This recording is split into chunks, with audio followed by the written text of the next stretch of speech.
I was talking about intelligence and educational attainment, जो आपका नया टॉपिक है, एजुकेशन एंड इनइक्वालिटी से रिलेटेड। ठीक है। और मैंने आपको बता दिया इसके अंदर डिबेट्स आएंगी। डिबेट्स इस वे में कि सक्सेस, यानी success is based on natural ability और सोशल बैकग्राउंड। क्या चीज है जो सक्सेस के लिए मैटर करे। ठीक है। तो इस हम्म। चीज को हम देख लेंगे सबसे पहले। ठीक है। जो डिबेट आ रही है वो ये है कि success is due to natural ability और क्या था, या फिर सोशल बैकग्राउंड। क्योंकि इस पर अच्छा खासा जो सोशोलॉजिस्ट है उनका अच्छा खासा इसके ऊपर आर्गुमेंट है कि कुछ कहते हैं कि भाई जिनका सोशल बैकग्राउंड स्ट्रांग है वो सक्सेसफुल हो जाते हैं, और कुछ आर्गुमेंट ये करते हैं नहीं, नेचुरल एबिलिटीज एवरीथिंग। ठीक है। अगर हम आगे चलें तो लाइक आप देखें, अब डिफिकल्टीज, इंटेलिजेंस को डिफाइन करना। ठीक है। इसके पीछे बहुत सारे डिफिकल्टीज। ठीक है। ये कहना बहुत आसान है। ठीक है कि स्मार्ट, मतलब सोशोलॉजिस्ट कहते हैं भाई कोई शख्स स्मार्ट, स्मार्ट का मतलब ये नहीं है कि वो बहुत ज्यादा इंटेलिजेंट। ठीक है। तो इसके अंदर इंटेलिजेंस जो है ना, intelligence is very difficult to define, right. और इसका जो मतलब है वो बहुत आर्ग्यूड है। ठीक है। स्ट्रांगली कॉन्टेस्टेड है इसका मतलब ना। अब मल्टीपल इंटेलिजेंस होती है। अगर मैं गार्डनर की बात करूँ, एक सोशोलॉजिस्ट है, उनका नाम है, यहाँ लिख देता हूँ, गार्डनर। ठीक है। इन्होंने मल्टीपल डेफिनेशंस बताई हैं इंटेलिजेंस। ठीक है। मतलब इंटेलिजेंस का कोई एक पर्सपेक्टिव नहीं होता, वो कहते हैं कि अलग अलग चीज। ठीक है। ही आर्ग्यूड के जैसे कि अ, अ, जैसे there is no single type of intelligence. ठीक है। अगर कोई आपसे पूछे इंटेलिजेंस क्या होता है, इंटेलिजेंस की कोई एक सिंगल कैटेगरी नहीं। ठीक है। एटलीस्ट हम्म। अलग अलग इसकी टाइप्स होती हैं, 7 टाइप्स जो ना वो गार्टनर ने डिफाइन की है इंटेलिजेंस के। ठीक है। अब जैसे अगर मैं कहूँ इंटेलिजेंस के बारे में, उसने कहा कि आर्ग्यूड, आप लिख सकती हैं अगर मैं आपको डिक्टेट करूँ इनका जो जी। आर्गुमेंट मेरे सामने लिखेगा। Hmm. According to Gardner, according. हाँ, according to Gardner 1999, hmm. There are at least 7, there are at least there are at least 7 distinct types of intelligence. There are at least 7 distinct types of intelligence. हम्म। ठीक है। Comma लगा के लिखें, including including. Linguistic, फिर comma, mathematical, mathematical के बाद comma लगा के लिखें म्यूजिकल, म्यूजिकल। हाँ, linguistic, mathematical, musical and interpersonal intelligence, and interpersonal intelligence. Interpersonal intelligence क्या होती है, जैसे एबिलिटी टू अंडरस्टैंड अदर, या understand the ability to feel for others, इसको हम जो है ना इमोशनल इंटेलिजेंस भी कहते हैं। ये जो आपका इंटरपर्सनल है, हम्म। मैं लिख देता हूँ यहाँ पे, इंटरपर्सनल इंटेलिजेंस ये आपका इमोशनल इंटेलिजेंस कहलाता है। ठीक है। और इसमें आप दूसरों की फीलिंग्स फौरन जज कर लेते हैं, या दूसरों के पर्सपेक्टिव आपको फौरन से समझ में आ जाते हैं, या एबिलिटी टू, इसको मैं कह सकता हूँ कि एबिलिटी टू अंडरस्टैंड अदर्स। ठीक है। ये इंटरपर्सनल इंटेलिजेंस है, तो ये भी एक इंटेलिजेंस होती है। ठीक है। अब जैसे फॉर एग्जाम्पल आप चाहो तो उसको अपने वर्ड में लिख देना कि जैसे कि स्टूडेंट है, he might be excellent eight playing an instrument, बहुत अच्छा वो टैलेंटेड है कोई भी इंस्ट्रूमेंट को प्ले करने में। ठीक है। या मिसाल के तौर पर किसी भी जो प्लेग्राउंड, ये पर्सनल इंटेलिजेंस के अंदर वो बहुत अच्छा है, but struggle with a written math exam, लेकिन मैथ उसका वीक है, उसको कोशिश करनी पड़ती है। अब कन्वेंशनल स्कूल जो होते हैं ना हमारे यहाँ, जो नॉर्मल स्कूलिंग सिस्टम है, वो अक्सर उसको फेल कर देंगे मैथ में, और वो कहेंगे वो लेस टैलेंटेड है, उसके अंदर टैलेंट नहीं है। ठीक है।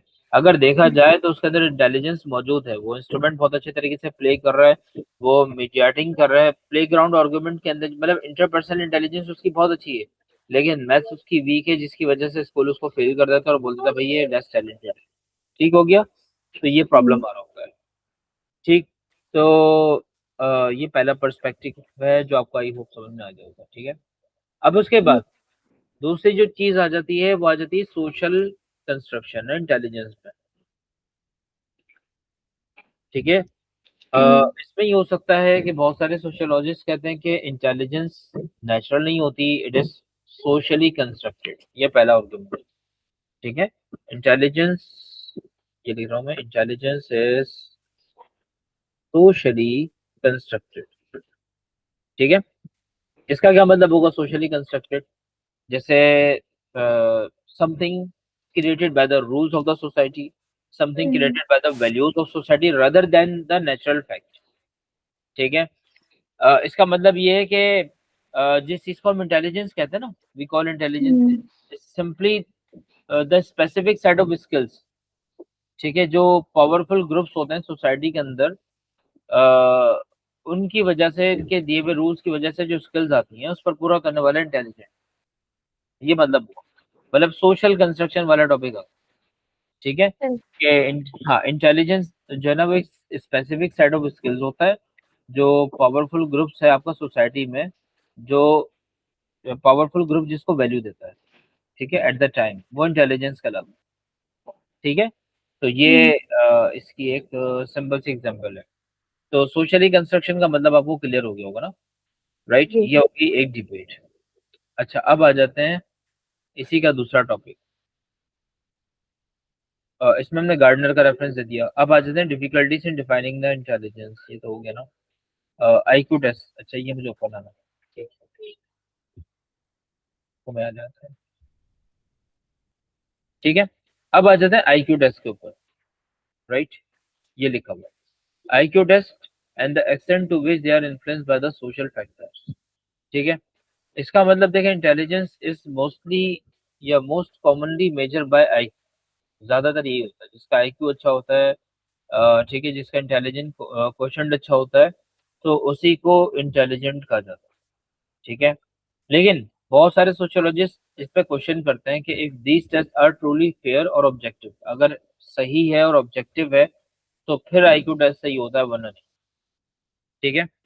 मतलब इसको मैं लिख सकता हूँ कि इंटेलिजेंस इंटेलिजेंस नॉर्मली जज on the basis of IQ. ठीक है, but it should be fair and objective. Objective मतलब समझ गए, सब्जेक्टिव ना हो। ठीक है, क्वांटिफाई हो या मतलब ऑब्जेक्ट पर बेस करने वाला हो, तो इसके फिर आईक्यू टेस्ट जो है ना वो आपका सही मानों में इंटेलिजेंस को जज कर रहा होगा, अदरवाइज ये फिर जजमेंट नहीं कर रहा होगा। ठीक है। अब आ जाते हैं इसके अंदर होता क्या है। आईक्यू टेस्ट के अंदर जो सोशल फैक्टर्स आ जाते हैं, वो देखें, सोशल फैक्टर्स आपके दो तरह के मेजर सोशल फैक्टर आते हैं। एक आता है आपका कल्चरल बायस, यहाँ रहता है कल्चरल बायस, ये एक फैक्टर है। और दूसरा फैक्टर आपका होता है इन्वायरमेंटल इन्फ्लुएंसेस, जो आपके आईक्यू टेस्ट को डिस्टर्ब करता है। ठीक है। ये दो चीज। अब अगर हम कल्चरल बायस की बात करें, कल्चरल बायस, ठीक है, इसमें सिंपल ही हो रहा है। ठीक है। जो क्रिटिक्स हैं, जो ऐसे सोशियोलॉजिस्ट हैं जो आईक्यू टेस्ट को नहीं मानते, वो कहते हैं कि IQ test are not culture free. ठीक है। मतलब अक्सर जो है ना वो हम इसको मेजर करते हैं कल्चरल लर्निंग, बजाय इसके नेचुरल एबिलिटी को देखें, लेकिन हम कल्चरल एबिलिटीज को इसके अंदर जज कर रहे हैं आईक्यू टेस्ट के अंदर। तो ये कल्चरल बायसनेस। ठीक है। लेट सपोज एक टेस्ट है, बच्चों को टेस्ट दिया जाता है, असेसमेंट दी जाती है, ठीक है, वो नॉलेज को एज्यूम करे। ठीक है। मिडिल क्लास फैमिलीज ये समझती हैं कि भाई टेस्ट जो होता है वो might assume knowledge, that is common to middle class family. ठीक है। लेकिन जो मतलब अब जो कल्चर है या जो मतलब जो उस कल्चर से फेमिलियर नहीं है, उनके लिए फिर ये गलत हो जाएगा। ठीक है। It is unknown to the students from different backgrounds और एथनिक मिनोरिटी। ठीक है, जैसे कि पाकिस्तान के अंदर कोई आईक्यू टेस्ट हो रहा है तो यहाँ के कल्चर के बारे में मैं और आप जानते हैं, लेकिन जो एथनिक ग्रुप्स हैं या जो जिनका बैकग्राउंड यहाँ से है ही नहीं, उनके लिए प्रॉब्लम। तो फिर ये उनके साथ अननोन, ये जो ना ये गलत हो। ठीक है, तो इसके अंदर कल्चरल लर्निंग को ज्यादातर मेजर करते हैं और नेचुरल एबिलिटीज के अंदर इग्नोर हो जाती हैं, ये बात की जा रही है। ठीक है, knowledge focus on knowledge based on culture. ठीक है, और रदर देन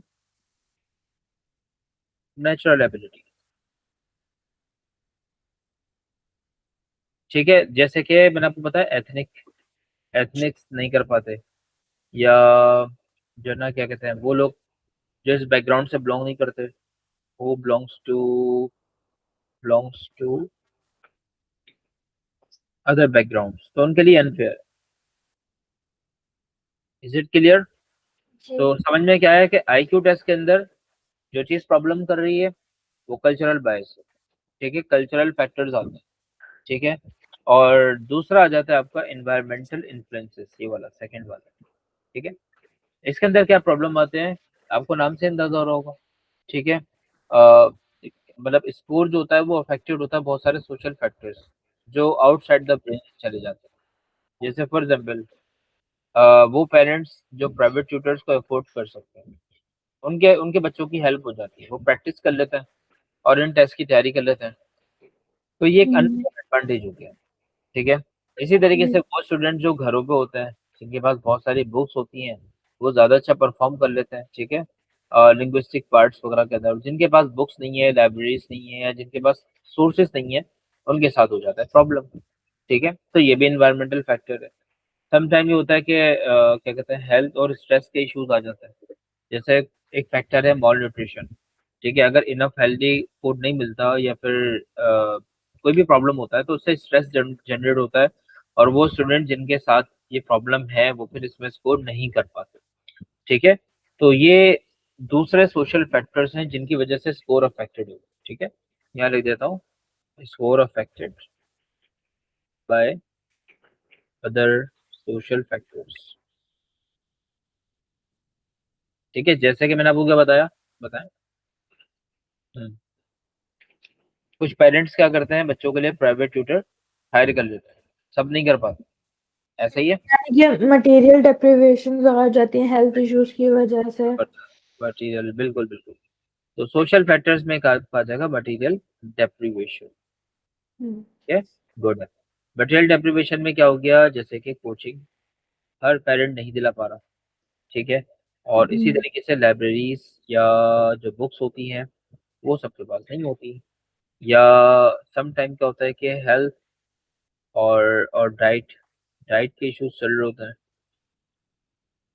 ठीक है, और सम टाइम ऐसा होता है कि स्ट्रेस होता है। ठीक है, because of lacking resources.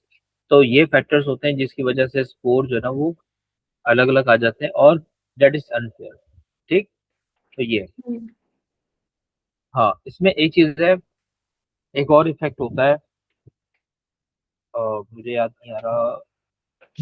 Right right, IQ test जो होता है वो मोस्टली उसके अंदर लिंग्विस्टिक भी दी जाती है। ठीक है, लिंग्विस्टिक का भी टेस्ट होता है, लेकिन लिंग्विस्टिक को जो है वो बहुत ही हम नैरो रेंज में जज कर रहे हैं।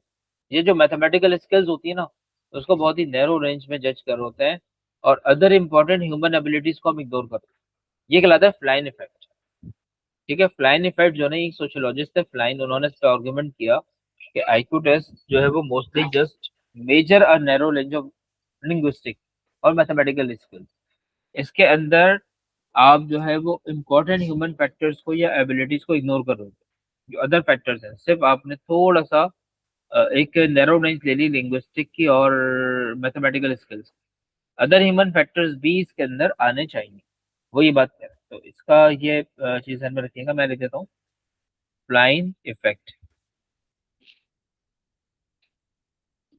ठीक है, इसके अंदर हम्म। क्या बताया, आप इसको समराइज करें, फ्लाइन इफेक्ट क्या हुआ। जी, जी प्रा 1987 कहते हैं ये। 1987। अच्छा, इन्होंने क्या कहा कि इसके अंदर आईक्यू टेस्ट के अंदर एक चीज इग्नोर हो जाती है, ignoring other important human factors. ठीक है, और वो ये कहता है कि इसमें फोकस होता है आपका, मतलब एक इसके अंदर हम जो मेजरमेंट कर रहे होते हैं, इसके अंदर हम जो मेजरमेंट कर रहे होते हैं वो किसकी कर रहे होते हैं, नैरो रेंज ऑफ लिंग्विस्टिक और मैथमेटिकल स्किल्स, ये हम मेजर कर रहे होते हैं। तो डेट इज टोटली रॉन्ग, वो इस चीज को गलत कह रहे हैं। तो वो कह रहे हैं कि ये नहीं होना चाहिए। आईक्यू टेस्ट इसलिए होता है कि आप मुकम्मल जजमेंट करें, मतलब जो भी इंपॉर्टेंट ह्यूमन फैक्टर्स हैं उनके आप अच्छे तरीके से आप जो है वो जजमेंट करें। ठीक है, बजाय इसके कि आप एक नैरो रेंज ऐड कर दें मैथमेटिक्स की या दिगर स्किल्स की, तो ये गलत है। ठीक है, जैसे मिसाल के तौर पर अकॉर्डिंग टू फ्लाइन अगर मैं कहूँ कि a person scored low on the IQ test but still he is highly intelligent in other ways, that that doesn't match. Let's suppose के एक कार मैकेनिक है, ठीक है, उसके पास ठीक है मैं हैव एवरेज रीडिंग और मैथमेटिकल स्किल्स, ठीक है, और वो जो है ना आईक्यू टेस्ट के अंदर मॉडरेटली स्कोर करता है, तो इसका मतलब they can diagnose complex engine problem ना, उसको कार के बारे में हम्म, पता है, वो वहाँ के इश्यूज को क्विकली फिक्स कर सकता है, वो अंडरस्टैंड कर सकता है कि डिफरेंट पार्ट्स किस तरीके से वर्क करते हैं। लेकिन उसका उसका स्कोर एवरेज जो आ रहा है वो रीडिंग के अंदर मैथमेटिकल स्किल्स के अंदर आ रहा है, हालांकि एक एरिया में वो इंटेलिजेंट, ठीक है, आर्टिस्ट होगा, आर्टिस्ट जो है वो स्ट्रगल करेगा मैथमेटिकल क्वेश्चंस में, बहुत मेहनत करेगा, ठीक है, आईक्यू टेस्ट के अंदर, लेकिन वो एक्सेलेंट है ड्राइंग के अंदर, वो डिजाइन्स को विजुअलाइज कर रहा होगा अच्छे तरीके से, वो ओरिजिनल आर्ट वर्क मतलब बहुत बहुत एबिलिटीज की होगी। ठीक है, तो ये जो क्रिएटिविटीज हैं, ये जो विजुअल इंटेलिजेंस है, ये अवेलेबल है। ठीक है, तो स्टैंडर्ड आईक्यू टेस्ट जो होता है वो उसको ओवरलुक कर देता है। समझ आ गई? जो फ्लाइन का कहना है ना वो ये है कि ये भी तो ह्यूमन फैक्टर है कि जहानत अलग अलग वे में होती है। ठीक है, फॉर एग्जाम्पल एक स्टूडेंट है who is good at resolving conflict, उसके अंदर लीडरशिप स्किल्स है। लीडरशिप स्किल्स होने से मुराद कि वो एक ग्रुप को लीड कर सकता है, वो ग्रुप एक्टिविटीज को करवा सकता है, या वो अदर फीलिंग्स को अंडरस्टैंड कर सकता है। तो वो जो है ना सोशल और इमोशनल इंटेलिजेंस को डेमोस्ट्रेट कर रहा है बहुत अच्छे तरीके से। लेकिन ट्रेडिशनल आईक्यू टेस्ट जो है वो लिटिल फोकस करेगा इन स्किल्स के ऊपर, वो ज्यादातर फोकस किस पे करेगा, मैथमेटिक्स और इंग्लिश के ऊपर या लिंग्विस्टिक के ऊपर। ठीक है, तो फ्लाइन का जो आर्गुमेंट है ना सोशियोलॉजिस्ट यूज करते हैं, ठीक है, इस आईडी को चैलेंज करने के लिए कि एजुकेशनल सक्सेस जो होती है वो depends only on intelligence measured by I. ठीक है, that is why Flynn effect को ऐड किया गया है। फ्लाइन इफेक्ट ये कह रहा है कि अदर ह्यूमन फैक्टर्स भी आने चाहिए। ठीक है, इसमें मैंने आपको ठीक। अलग अलग एग्जांपल्स दे दी, जैसे स्टूडेंट, जैसे लीडरशिप स्किल्स, आपकी लीडरशिप स्किल वाला कम स्कोर करेगा। ठीक है, ऐसे ही आर्टिस्ट, उसके साथ भी बेचारे के साथ ज्यादा हो जाएगी। अगर कोई मैकेनिक्स है वो भी इसमें परफॉर्म नहीं कर पाएगा बिकॉज ह्यूमन फैक्टर इग्नोर हो रहा है। राइट, अब आ जाते हैं हम दूसरा, intelligence as an influence on educational attempt. ठीक है, ये वाला टॉपिक, इसके अंदर क्या हो रहा है कि सोशोलॉजिस्ट जो है वो थ्री वेज सोशोलॉजिस्ट के पास है। ठीक है, यानी वो स्कूल एक्सेस और इंटेलिजेंस के दरमियान एक लिंक क्रिएट कर रहा है। लिखा हुआ ना इंटेलिजेंस, यहाँ पे जो लिखा हुआ है देखें, इस टॉपिक को समझें, intelligence as an influence on educational attendance. ठीक है, तो यहाँ पर बात ये हो रही है कि जो सोशोलॉजिस्ट हैं वो तीन तरीके से एक लिंक डिफाइन कर रहे हैं इंटेलिजेंस और स्कूल एक्सेस के दरमियान। ठीक है, एक होता है एग्नोस्टिक, एक पॉजिटिव, एक नेगेटिव। ठीक है, यहाँ मैं लिख देता हूँ, तीन तरीके से डिफाइनिंग हो रही है। नंबर वन एग्नोस्टिक और पॉजिटिव एंड नेगेटिव, मतलब इन्फ्लुएंस इन तीन सिनेरियोज में बनेगी। राइट, अब देखें, सबसे पहले हम बात कर लेते हैं इसकी जो positive explanation. Right, hmm, positive explanation,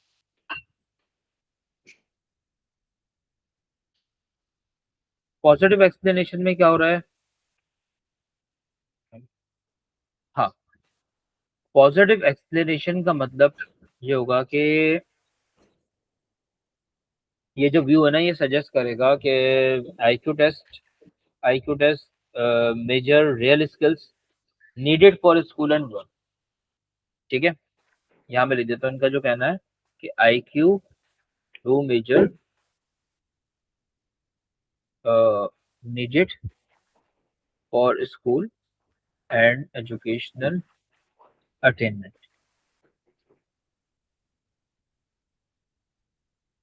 is it clear? समझ आई बात? जी। मतलब देखें, आईक्यू टेस्ट वो मेजर कर रहा है जो आप आपके स्कूल है उसको जो चाहिए, वो सिर्फ वो मेजर कर रहा है। ठीक है। अच्छा, इसके अंदर हम ये कह सकते हैं कि मेरे ये जो एक्सप्लेनेशन है ना, इसके अंदर आर्गुमेंट हो रहा है कि intelligence is a real ability and IQ test can measure it it's reasonably well. तो लोग जो who are more intelligent are more likely to do well in school. ठीक है, उनको बेटर हम्म। क्वालिफिकेशंस मिल जाती हैं, वो हायर स्टेटस जॉब्स को गेन कर लेते हैं। ठीक है। अब इसके अंदर एक आ जाता है एक एक थ्योरी है, उसका नाम है सॉन्डर्स सोशल सिलेक्शन थ्योरी। इसको समझ लीजिएगा, इसी इसी चैप्टर के अंदर आता है। ठीक है, यहाँ मैं लिख देता हूँ साउंडर्स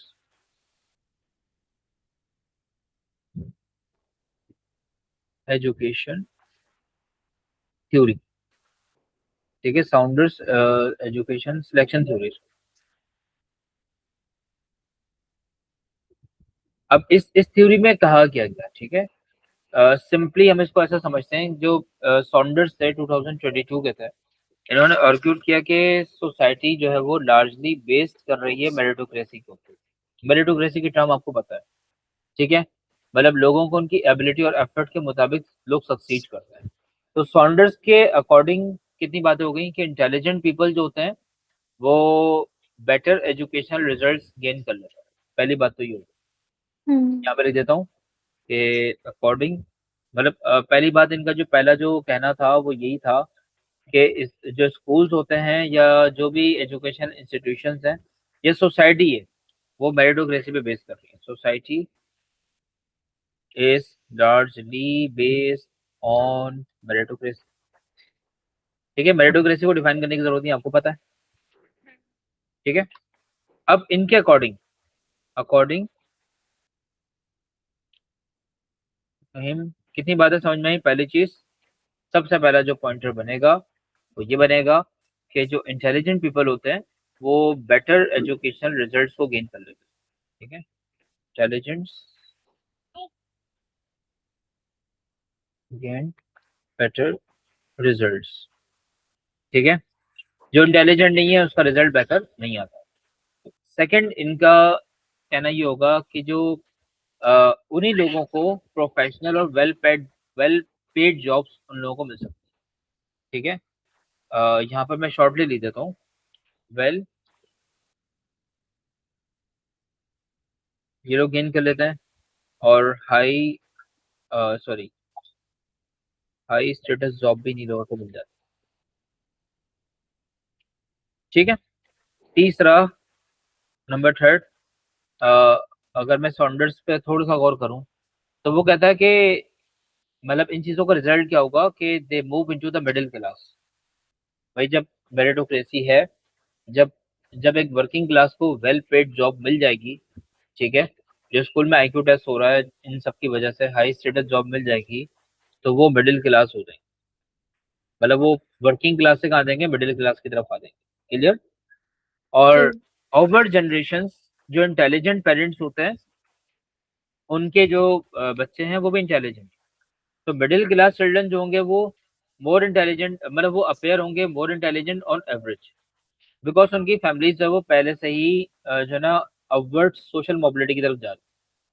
ठीक है, फॉर एग्जाम्पल आप इसको ऐसे समझ लो कि दो वर्किंग क्लास स्टूडेंट है, इमेजिन कर लें दो वर्किंग क्लास स्टूडेंट्स हैं, एक स्टूडेंट ए और एक स्टूडेंट बी है। ठीक है, यहाँ मैं बना देता हूँ, मतलब इसमें सॉन्डर्स की जो थ्योरी ना आपको समझ में आ जाएगी, स्टूडेंट ए और बी। ठीक है, ये दो स्टूडेंट्स हैं, लेट्स सपोज। तो सॉन्डर्स की थ्योरी ये कह रही है कि जो ए वाला है ना, मतलब बहुत इंटेलिजेंट है, ठीक है, बी वाला जो है वो एकेडमिकली इतना एबल नहीं है, ठीक है, इसको हम कहते हैं बहुत ज्यादा इंटेलिजेंट है। और बी वाला जो है वो इतना इंटेलिजेंट नहीं है, लेस इन एकेडमिक, ठीक है। पहली चीज तो ये पर्सपेक्टिव ध्यान में रखें। दूसरा इसमें हम क्या ऐड कर सकते हैं, स्टूडेंट ए जो है ये स्कूल के अंदर बहुत ज्यादा वर्क हार्ड करता है, और बी वाला जो है ना वो स्कूल लीव कर देता है, ठीक है। वर्क हार्ड इन स्कूल, और बी वाला जो है ये अर्ली लीव फ्रॉम स्कूल, ठीक है। अच्छा एक चीज और इसमें इसमें और ऐड कर दें, दो दो बात हो गई, एक और है, मतलब इंटेलिजेंट या अच्छे अच्छे जो एक्सेलेंट ग्रेड्स होंगे वो किससे आएंगे, ए वाले के बी वाले के, आप बताओ। ए वाला। ठीक है, तो ये ग्रेड्स को अचीव कर लेगा। हम्म।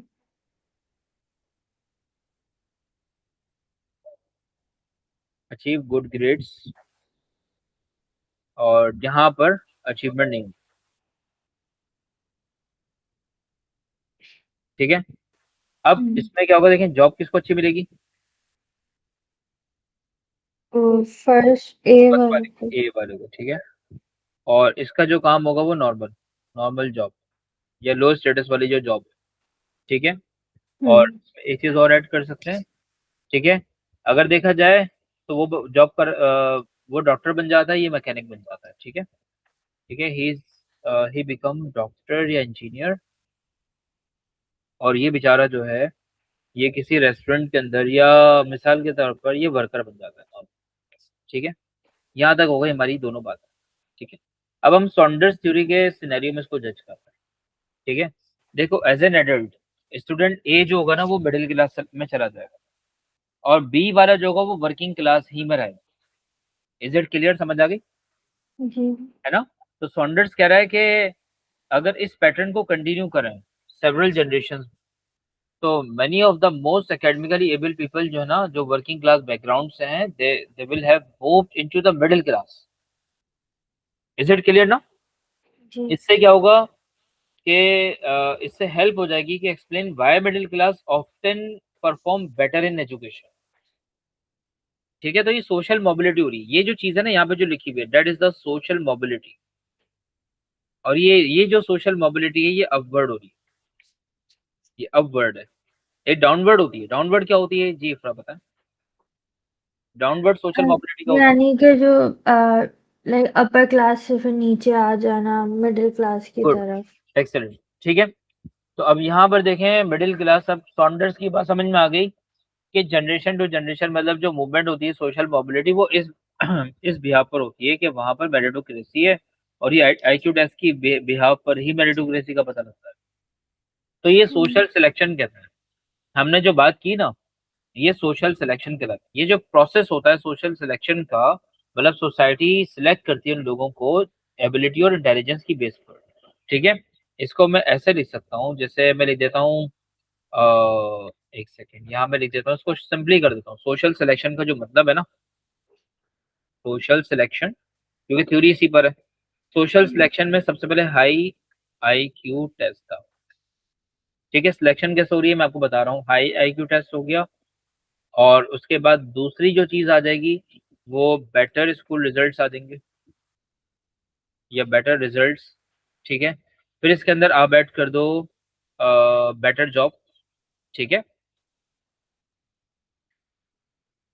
और तीसरा और आखिरी चीज के higher social class, higher social class. Is it clear, that is the social selection, hmm. ठीक।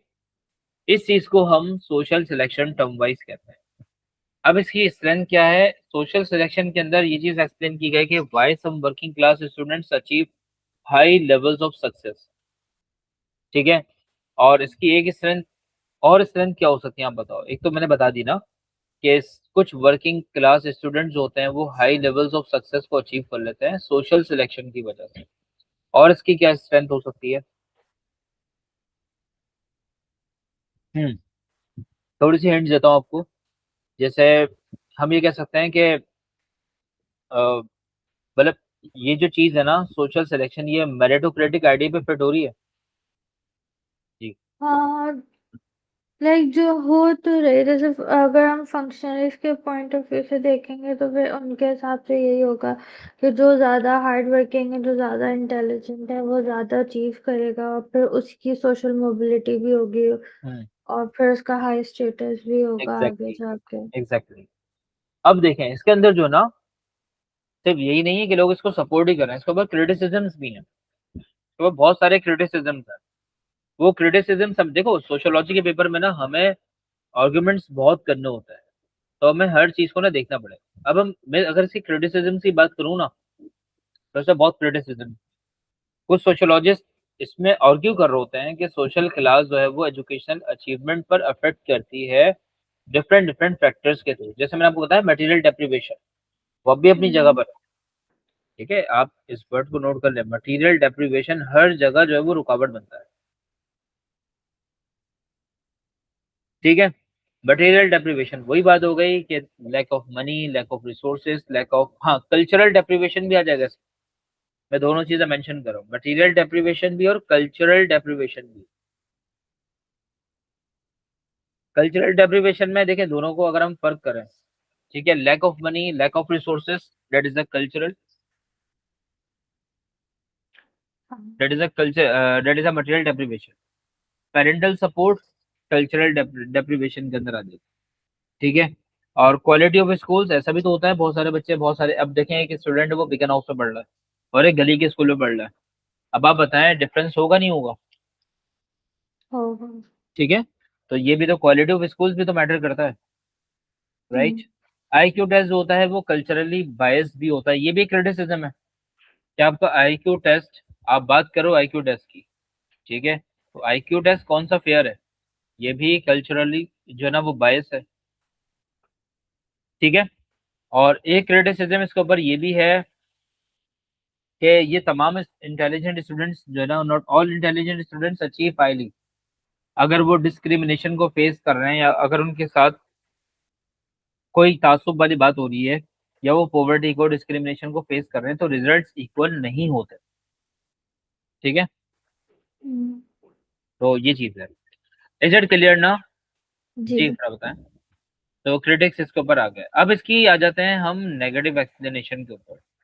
ठीक है, जहाँ पॉजिटिव एक्सप्लेनेशन हमने देखी, पॉजिटिव में देखो हमने समझ लिया कि आईक्यू टेस्ट किस तरीके से वर्किंग क्लास को उठा के जो है ना वो आपके मिडिल क्लास जेंट्री के अंदर ऐड कर रहा है, लेकिन इसके ऊपर नेगेटिव इफेक्ट भी इसके हैं बहुत सारे। ठीक है, यहाँ मैं लिख देता हूँ, अभी हमने बात की थी पॉजिटिव की, ये आ जाते हैं नेगेटिव। आगे चलते देखें, नेगेटिव के अंदर ये आ रहा है कि ये जो व्यू है नेगेटिव वाला, ठीक है, इसमें सिंपली क्या है कि educational success is influence more by social class and opportunity than by the intelligence. यानी सोशियोलॉजिस्ट जो इसको सपोर्ट करते हैं इस व्यू को, वो बिलीव करते हैं कि मिडिल क्लास स्टूडेंट जो होता है डू बेटर इन एजुकेशन। वो इसलिए बेटर परफॉर्म नहीं कर रहे because they are naturally more intelligent, वो इसलिए कर रहे हैं because they have more advantages at the home in the school. ये नेगेटिव एक्सप्लेनेशन है। मतलब अगर कोई स्टूडेंट, मिडिल क्लास स्टूडेंट आई इसमें आईक्यू टेस्ट के अंदर परफॉर्म कर लेता है, तो इसका ये मतलब नहीं कि वो नेचुरली इंटेलिजेंट है। इसका मतलब ये भी हम्म। है कि दे have more benefits at home, उसके पास मटेरियल डेप्रिवेशन का कोई इशू नहीं है, उसके पास कल्चरल डेप्रिवेशन का कोई इशू नहीं है। इतना समझ आया? ये नेगेटिव। जी, आ गया। हम्म। अब देखें इसके अंदर सबसे पहली चीज आ जाती है रॉबिन्स रेपर्ट की जो एक्सप्लेनेशन है ना, वो मैं ऐड कर देता हूँ। ठीक है, एक सेकेंड, मैं नाम लिख दूँ, ये रॉबिन्स रेफर्ड रेफर्ड, ठीक है, सॉरी स्पेलिंग गलत हो गई, रॉबिन रेफर्ड। ठीक है, इनका जो आर्गुमेंट है, इनकी इनकी एक थ्योरी है इसके ऊपर, वो है स्कूल इफेक्ट। ठीक है, स्कूल इफेक्ट। अब देखें रॉबिन के मुताबिक, ठीक है, रॉबिन्स 1963 में इन्होंने कहा कि when students had the same IQ score, तो मिडिल क्लास स्टूडेंट्स जो होंगे were twice as likely to go to university as working class. अच्छा इसकी एग्जांपल ले लो आप। पहले एग्जाम्पल देता हूँ फिर समझाता हूँ। जैसे कि दो स्टूडेंट्स, एक का नाम अहमद, एक का नाम अली है, ठीक है। हम यहाँ पे दो स्टूडेंट्स के सिनेरियो में बात समझते हैं, अहमद और अली, ठीक है। अच्छा, ये जो एग्जाम्पल्स है ना, आप ये एग्जाम्स में भी ऐड कर सकते हैं, लेकिन शॉर्टली इतना कि एग्जामिनर को समझ में आता है, ठीक है। भाई अहमद का जो IQ है वो 110 स्कोर है, अली का भी वही है, सही है, 110, ठीक है। IQ स्कोर सेम हो गया। अच्छा, अहमद जो रहता है वो वर्किंग क्लास फैमिली में रहता है, ठीक है, जो लो इनकम फैमिली, ठीक है। यहाँ लिख देता हूँ पहले, क्योंकि मैं आपको सेंड भी करूंगा ना, आपको रिकॉल हो जाएगा, ठीक है। Lives in low income family. और अली जो है वो मिडिल क्लास फैमिली में, ठीक है। तीसरा फैक्टर आप इसमें ये कर दो कि अहमद को पार्ट टाइम वर्क करना पड़ता है, ठीक है, अपनी फैमिली को रन करने के लिए, फैमिली सिस्टम चलाने के लिए has to work part time, ठीक है। और यहाँ पर मैं ऐड कर देता हूँ अहमद, सॉरी, अली जो है, अली के पास प्राइवेट ट्यूटर आता है पढ़ाने के, प्राइवेट ट्यूटर, ठीक है। और क्या हो सकता है, और क्या हो सकता है इसमें, सोच के बताएं। हाँ, पेरेंट्स हेल्प नहीं करता अहमद स्टडीज के अंदर, ठीक है।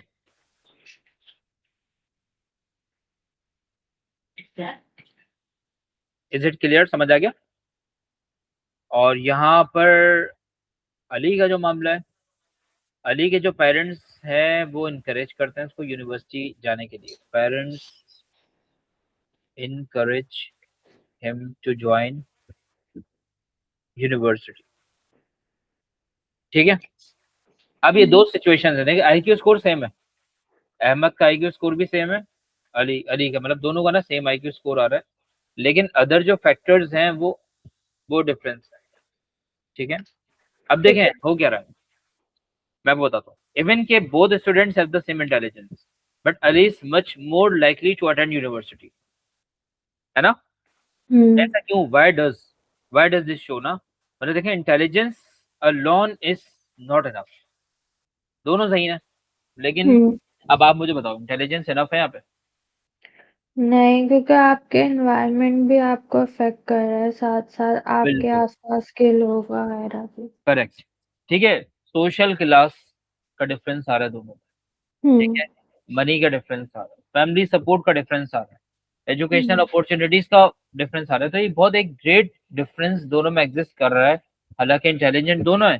तो इसका मतलब ये हुआ कि इक्वल दोनों के साथ नहीं हो रहा। तो रॉबिन्स की जो बात है ना, रॉबिन्स रेपर्ट की जो बात है, वो यही तो कह रहा है कि जब स्टूडेंट्स का सेम IQ स्कोर होता है तो middle class students were twice likely to go university as working class ना, मतलब दोनों को भी यूनिवर्सिटी जाना चाहिए ना, ठीक है। लेकिन एक जा पा रहा है, एक नहीं जा पा रहा, वो एक एजुकेशन को कंटिन्यू कर, हायर एजुकेशन को कंटिन्यू कर पा रहा है, एक नहीं कर पा रहा, ठीक है। तो ये डिफरेंस क्यों है, इसका मतलब IQ टेस्ट ही सब कुछ नहीं होता, ठीक है। तो यहाँ पर हम लिख सकते हैं कि मतलब इंटेलिजेंस, मैं मतलब सिंपल इसको ऐसे कर देता हूँ कि intelligence is not enough only, other social factors भी देखने पड़ते हैं। यही चीज यहाँ पर आपको रॉबिन्स रेपर्ट जब आपको यही बात समझाने की कोशिश कर रहा है, ठीक है, क्लियर हो गया। हम्म। अच्छा, इसके अंदर फिर एक और भी थ्योरी है, वो भी समझ लें। देखिए, motivation is more important than I, ये जुमला ध्यान में रखिएगा। नेगेटिव इफेक्ट का दूसरा फैक्टर बता रहा हूँ, motivation is more important than than I. ये बात मैंने नहीं की, ये बात करने वाले एक सोशोलॉजिस्ट हैं, जिनका नाम था मुरायमा, 2012। मैं ज्यादातर सोशियोलॉजिस्ट का रेफरेंस यूं देता हूँ क्योंकि देखो इस पेपर में हम अपनी तरफ से कोई बात नहीं करते, ठीक है। जितने आर्गुमेंट्स हम देंगे उतना अच्छा होगा। ये मुरायमा कहते हैं कि मोटिवेशन ज्यादा इंपॉर्टेंट, IQ के बजाय मोटिवेशन को, मतलब जो मुरायमा थे उनके कलीग्स थे ना, असल में एक यूनिवर्सिटी में थे, ठीक है। तो इनका कहना था कि आईक्यू जो है वो स्टूडेंट की इनिशियली हेल्प करता है, लेकिन लॉन्ग टर्म सक्सेस जो है वो मोटिवेशन, हार्ड वर्क या स्टडी हैबिट्स और परसिस्टेंस पे डिपेंड करता है। मतलब वो आईक्यू का इनकार नहीं कर रहा, मुरायमा कह रहा है कि आईक्यू इनिशियली हेल्प कर रहा है, स्टार्ट में आपकी हेल्प जरूर करेगा, ठीक है, लेकिन जो लॉन्ग टर्म्स हैं, जो लॉन्ग टर्म चीज़ें आपकी हेल्पफुल होंगी आपके लिए, वो उसके अंदर आ जाएगा आपकी मोटिवेशन, ठीक है, प्लस मोटिवेशन के साथ साथ आपका परसिस्टेंस, ठीक है, और इसके साथ साथ आपका और क्या हो सकता है, स्टडी हैबिट्स ले लेते हैं, स्टडी हैबिट्स आपके काम आएंगी, और study habits is also the motivation और हार्ड वर्क, ठीक है, ये चीज़ें हैं जो आपकी सक्सेस के लिए आपके लिए हेल्प हो रहा है, ठीक है, ये मुरायमा का, ठीक है, इसमें कोई गलत बात। अच्छा, जैसे एक स्टूडेंट है उसका आईक्यू हाई होता है, एक का एवरेज होता है, ठीक है, जैसे मैं यहाँ पर वही बात कर लेता हूँ, मैं सिर्फ ज़्यादा नहीं लिखूंगा, मैं सिर्फ ऐसे ही कर लेता हूँ, जैसे हम अहमद और अली की मिसाल ले लें, अहमद और अली, ठीक है, अब देखें मिसाल के तौर पर मैं लिख नहीं रहा, मैं सिर्फ आपको समझा, ध्यान में रखिएगा, अहमद का जो आईक्यू है वो हाई, अली का एवरेज है, अहमद जो है वो रेयरली स्टडी करता है, कभी कभार, लेकिन उसका स्कोर हाई है आईक्यू में, और अली जो है वो रेगुलरली स्टडी करता है, उसका तब भी एवरेज है, ठीक है, अहमद जो है ना वो अक्सर होमवर्क को मिसेस कर देता है, और अली जो है वो उसकी प्रैक्टिस एवरीडे करता है। तो देखें ओवर टाइम स्टूडेंट बी जो होगा वो बेटर ग्रेड्स अचीव कर लेगा over time, because of stronger motivation and effort, ठीक है, अगर जो इंटेलिजेंट कौन है, अहमद इंटेलिजेंट है ना, लेकिन जो मोटिवेशन है, स्ट्रॉन्गर मोटिवेशन और एफर्ट है वो अली की ज्यादा है, तो एक टाइम आएगा कि अचीवमेंट किसके पास चली जाएगी, अली के पास चली जाएगी। Is it clear? जी। ठीक है। अच्छा, अब इसके अंदर देखें जो मेन की पॉइंट बना वो ये बना कि high IQ without effort, high IQ without effort मैं कह सकता हूँ कि मैं नॉट लीड टू सक्सेस, ठीक है, हाँ, average average IQ with strong motivation often perform, often achieve, इफ्रा समझ में आ रहा है? जी। गुड। तो ये चीज आप देख लीजिएगा। अब आ जाते हैं हम एक चीज, एक फैक्टर और है, वो आपका है कल्चरल कैपिटल, ये लास्ट है, ठीक है, कल्चरल कैपिटल,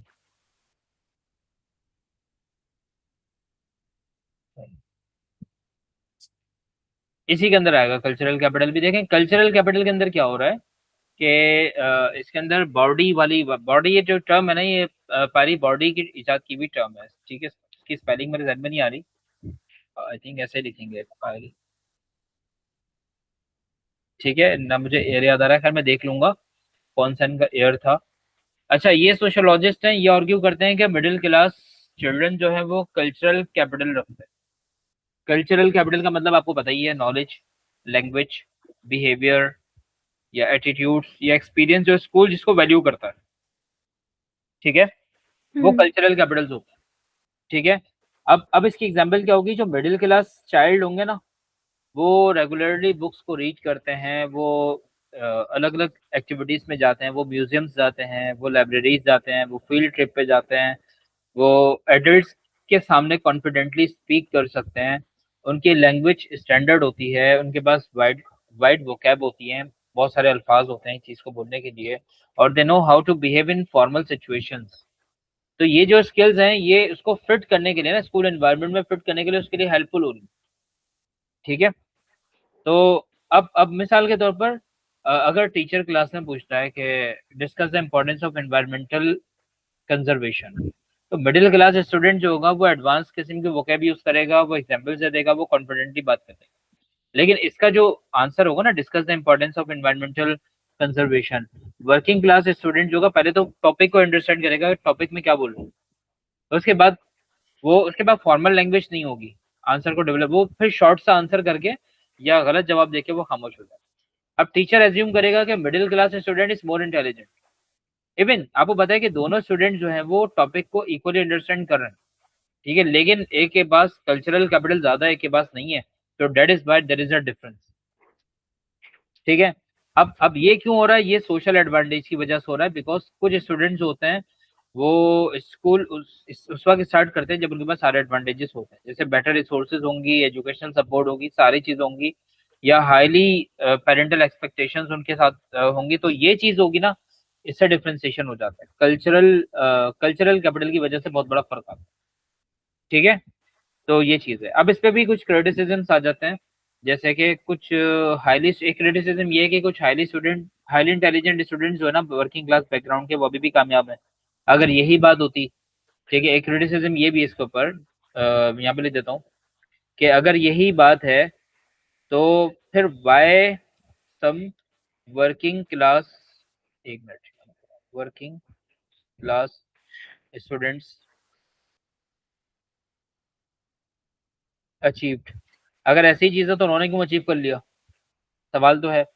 ठीक है, और दूसरा ये कि आईक्यू जो है वो लर्निंग स्पीड पे इन्फ्लुएंस करता है, एकेडमिक परफॉर्मेंस पे इन्फ्लुएंस कर सकता है। ठीक है, और एजुकेशनल अचीवमेंट जो होती है वो दोनों के जरिए, एबिलिटी और सोशल फैक्टर्स के जरिए, मतलब इसमें ये कह रहे हैं कि क्रिटिसिज्म ये है कि आप आईक्यू को हिट ना करो, इसके अंदर आईक्यू को हिट कर, वो बोल रहे हैं, मतलब जो पेरी बॉडी वाला जो कहना है ना, वो ये कह रहा है कि आईक्यू का कोई फायदा नहीं होता। ठीक है, जो सोशल फैक्टर्स है, जो कल्चरल कैपिटल है ना, उसकी वजह से बच्चा कामयाब होता है। तो इसमें क्रिटिसिज्म ये है कि आईक्यू लर्निंग स्पीड के ऊपर इन्फ्लुएंस कर रहा होता है, जबकि एजुकेशनल अटेनमेंट जो है ना वो दोनों के जरिए अफेक्ट होती है। तो उसके अंदर एबिलिटी और सोशल फैक्टर्स दोनों देखे जाते हैं। तो यहाँ पर ये कह रहे हैं कि आप फर्क रखो, ठीक है, आईक्यू के अंदर और एजुकेशनल अटेनमेंट के ऊपर, इनके अंदर दोनों में फर्क है। ठीक है, मतलब हम ये नहीं कह सकते कि आईक्यू टेस्ट नहीं होना चाहिए, आईक्यू टेस्ट से क्लास बैकग्राउंड का कोई ताल्लुक नहीं है, वो जो क्लास बैकग्राउंड है ना वो एजुकेशनल अटेनमेंट में आता है। तो ये क्रिटिसिज्म किए गए पेरी बॉडी के ऊपर, जिसने कल्चरल कैपिटल की टर्म इजाद करके ये चीज जो ना हाईलाइट की। ठीक है, जी इज इट क्लियर ना, समझ में आ गया? जी। तो आज हमने जो टॉपिक डिस्कस किया ना वो ये था, social construction, intelligence, education and inequalities ना। इसके अंदर हम्म। डिफिकल्टीज आ गई इंटेलिजेंस को डिफाइन करने के लिए, इंटेलिजेंस एंड एजुकेशन अटेनमेंट वाला टॉपिक आ गया, आईक्यू टेस्ट, और किस तरीके से वो सोशल फैक्टर्स पे अफेक्ट होता है, ये चीज आ गई। और लास्ट वाला intelligence as an influence on education attainment. ठीक है, अब जो अगला टॉपिक आपका आने वाला है वो social class and education attainment वाला आ जाए। ठीक है, और लास्ट इसके बाद जो आएगा वो एथनिसिटी वाला आएगा, और उसके बाद सबसे आखिरी जो है ना वो जेंडर और एजुकेशन अटेनमेंट वाला टॉपिक, और आपका पेपर 4 खत्म हो जाएगा। तो मैं कोशिश करता हूँ कि इसी वीक जो है ना हम इसको वाइंड अप कर दें, पेपर 3। जी। Get clear? तो जी। यहाँ पर जो है ना इसकी रिकॉर्डिंग हो चुकी है, मैं इसको स्टॉप कर रहा हूँ, और ये लेक्चर इंशाल्लाह मैं आपको फिर सेंड भी कर दूंगा।